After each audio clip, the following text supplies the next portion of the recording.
Yes, indeed. For a few years, we were really amazed to see that a church that we didn't know at all was also persecuted in China. So not only the Catholics, not only the Protestants or the Tibetans who are Buddhist or the Uyghurs who are Muslim, but also the Church of Almighty God. And we got conflicting news and reports about the church. And we hesitated a little bit because it's okay, what is that group? It is totally unknown. We've never seen any list of prisoners coming from that religious group. So we started some investigation. And we discovered that there were 3 million of people belonging to your church having their religious life totally underground because they are not allowed to worship, to assemble publicly. And so they meet in houses, so that's what we usually call house churches. And it's only people meeting other people and talking about their faiths that was the engine that explains the expansion, rather fast, I must say, of your movement. But once you started expanding and becoming visible for the Chinese authorities, then repression started. And of course, we have a mechanism in our human rights organization that monitors prisoners for religious reasons around the world. China, Iran, North Korea are on the top of that blacklist, unfortunately. And so we started collecting some information about this religious group. And not only names of prisoners, but also their personal stories, their daily life that was totally disrupted by the authorities. Just meeting in a house or even in a park to share their experience of God, or reading their, let's say, holy books or religious literature was attracting the attention of the authorities and automatically their repression. So we thought that something had to be done. And we knew we indeed needed to investigate that group. And then we asked some experts about religion in China to provide us some information. And some scholars made some research, like Professor Massimo Introvignie, but also others. And that was a very good and a reliable source of information for us to make one more step.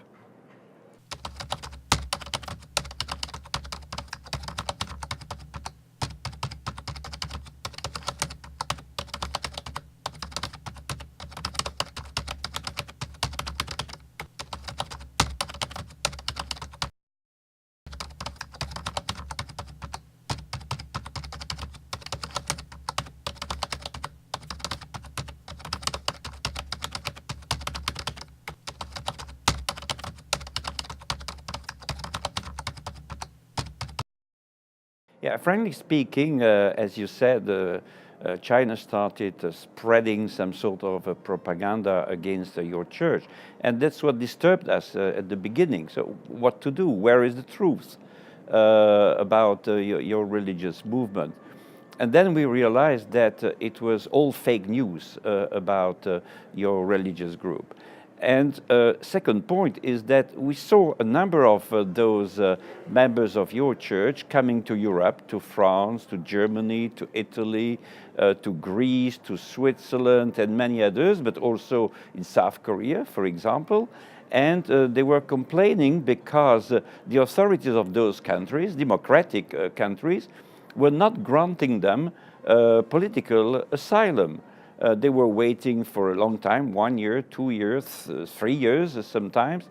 And then suddenly in South Korea, they got an order saying, well, your application is rejected and you must leave the country. You must leave the country. It means being sent back to China. And being sent back to China means to be arrested, to be imprisoned, to be beaten, and then maybe without any trial to be sent to prison for a number of years. And we thought this is a humanitarian situation that must be revealed to the outside world, because those fake news had influenced everybody around the world. The radios, the television channels, the authorities deciding about whether or not to grant political asylum, and so on and so on. And so it was time to deconstruct the negative impact and effect of the fake news of China, to reveal the reality, in order to be able to convince the authorities of the countries where they are looking for a safe haven, that they should be accepted as politically persecuted Christians, and that they should be granted a safe haven in all the countries where they apply for asylum. And that's what we are now in the process of. So convincing not only public opinions, but also decision makers, political decision makers and others, that those people are peaceful, they don't represent any threat to the state security or to human security in any country where they are, that they have not committed any act of violence. But if they are sent back to China, they will be victims of acts of violence. So that's the process that we are now engaged in.